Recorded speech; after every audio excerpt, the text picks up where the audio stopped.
of politics. And attorney Dan Pomerantz joins me in studio. Dan, great to have you. My pleasure, Tracy. What proof is there that this will, in fact, work as a deterrent for terrorists? Well, I don't think there is. You know, we're talking about a paradox where the people who commit these crimes are usually intending to be martyrs. Now, how do you create deterrence with a death penalty towards somebody who wants to die? You know, in academia, for people who study criminal law, there are basically four categories of the reasons why criminal law exists. There's deterrence, retribution, incapacitation, and rehabilitation. Retribution is the idea of punishment. Punishment also doesn't make much sense for someone who's looking to die. Rehabilitation is clearly irrelevant. And incapacitation, well, you'll certainly be incapacitated, but not more so than if you were simply in prison. So I don't see that it really meets any of the four categories of criminal justice. All right, well then would Israel perhaps stand out in the international arena if it is to make these amendments and write this bill into law? Not really. I'll tell you, there's 103 countries that have abolished the death penalty. There are 55 that still have it actively, though only 4 are in the Western industrialized world. But there are 37 countries in a category called de facto abolishing, meaning they have a law on the books, but they never practice it. And Amnesty International has specific standards, for example, that you haven't executed anyone in 14 years and certainly certain other rules.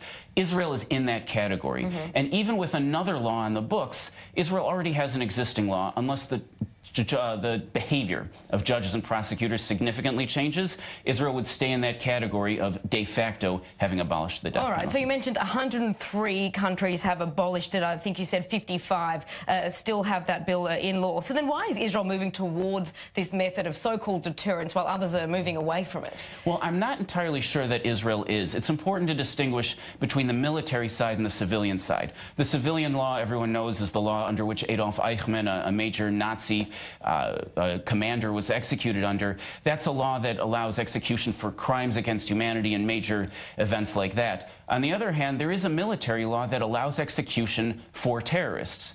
Now, most terrorists are already going to be tried under the military law because, as we discussed last time I was here, the Hague Convention requires that Israel treat the territories under military law. All right. That law is already on the books. This new law is not that much different, and yet the military law that exists has never actually been used to execute a terrorist. Sure, but so if they're moving this bill from the military court into civil courts, what is the position of the judges that hand down the sentences in those civil courts? Well, so far, the judges have been very hesitant to ever actually use the law. In the situation of the Itamar massacre in 2011, even the judges were talking about it, but the prosecutor refused to bring a request for it.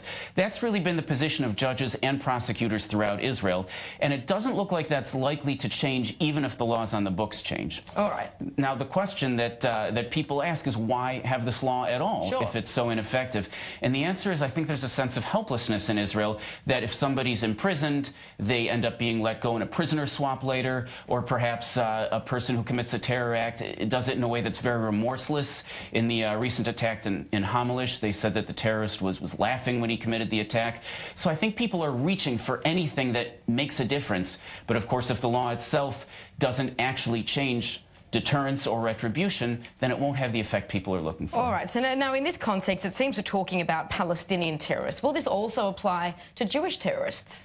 Well, the ironic thing is that this law, which is being criticized for the effect it would have on Palestinians, actually expands the existing law that already applies to Palestinians in the territories and expands it into the civil arena, which means it then would apply to Jews who commit an offense that is covered by this law. Sure. So yes, it would actually make the law apply more evenly between the territories and Israel. But of course, again, the law that exists in the territories has never actually been used for an execution, and the civil law we've seen so far hasn't been used since 1962.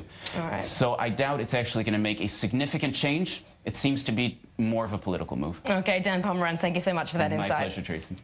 All right, we're going out for a break, but on the other side of this, Israel's Mossad